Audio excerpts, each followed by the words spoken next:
दोस्तों नमस्कार, KMG Bharat news में आपका स्वागत है। दोस्तों आज आपको मैं ऐसी जानकारी बता रहा हूं दोस्तों कि एक बार आपको सोचने के लिए मजबूर कर देगा। दोस्तों हम आपको बताना चाहेंगे दोस्तों कि क्या न्याय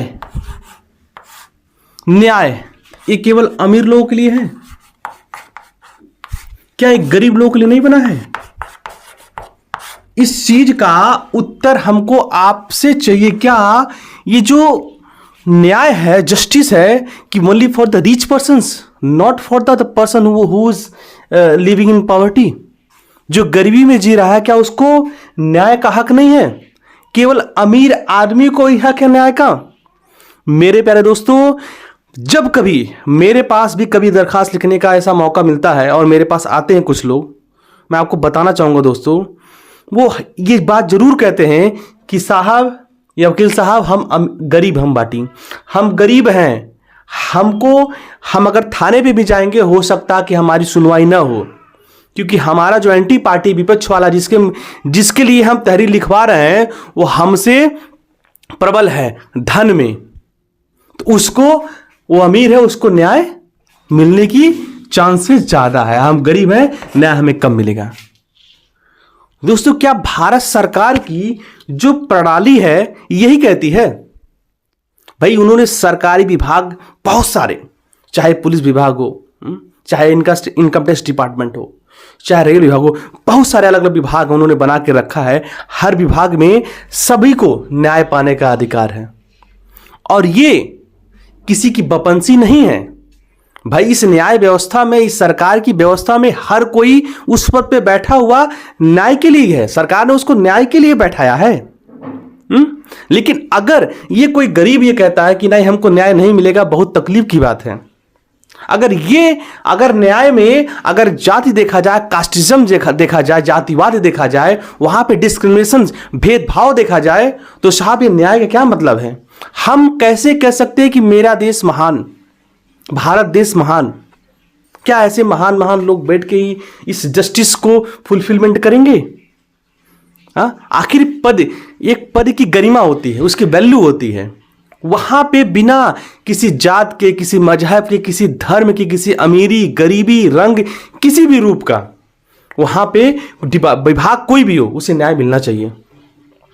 मेरे प्यारे दोस्तों, अभी मैंने 2 दिन पहले मैंने वीडियो देखा है कि प्रतापगढ़ का मैंने वीडियो देखा है कि महिला 3 से 4 बार थाने में जाती है न्याय पाने के लिए। दोस्तों पाने के लिए न्याय, कि हमको न्याय मिल जाए, और 3 से 4 बार वहां पे जो भी पुलिस लोग रहते हैं उससे बार बार पैसे की मांग करते हैं कि नहीं तुम पैसा दो तभी तुम्हारी सुनवाई होगी। और होता क्या है कि वो, मैं अभी इसका मैं लिंक देता हूं, इस वीडियो का मैं लिंक भी आपको दे रहा हूं, उस वीडियो को आप ध्यान से देखिए, ठीक है? मैं इस लिंक को मैं दे रहा हूं और यहां स्क्रीनशॉट भी आप देखिए, ठीक है ना? मैंने इसका स्क्रीनशॉट भी रख रखा था कि उसने क्या किया, अपने आप को जला लिया।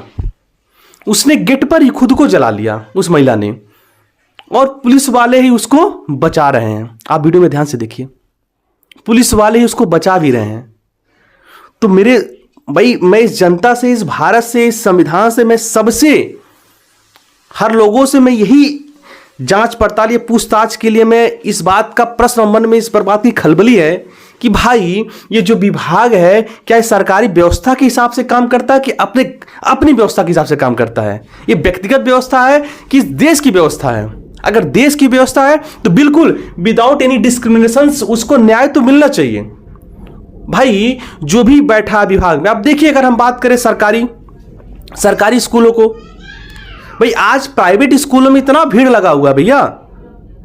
आपको सरकार 40 से 50 हजार पर मंथ आपको दे रहा है। अरे भैया ढंग से पढ़ाओ ना यार।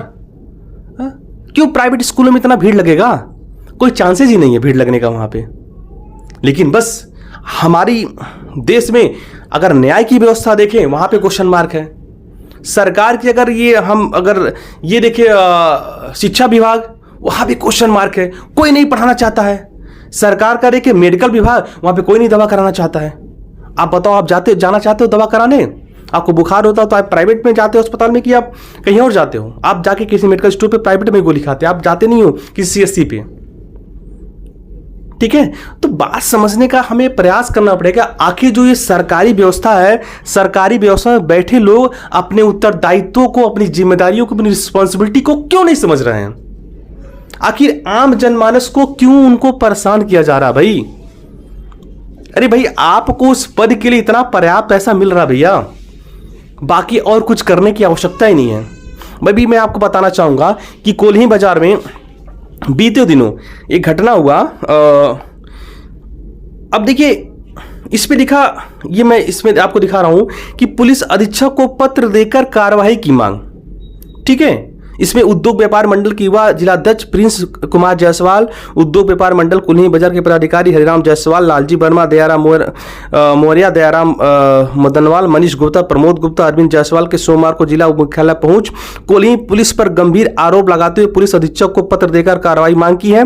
उद्योग व्यापार मंडल के उपयुक्त पदाधिकारियों के पुलिस अधीक्षक को दिए पत्र के अनुसार बीते दिन कुल्ही पुलिस द्वारा बाजार के कुल्फी बेचने वाले रामलाल एवं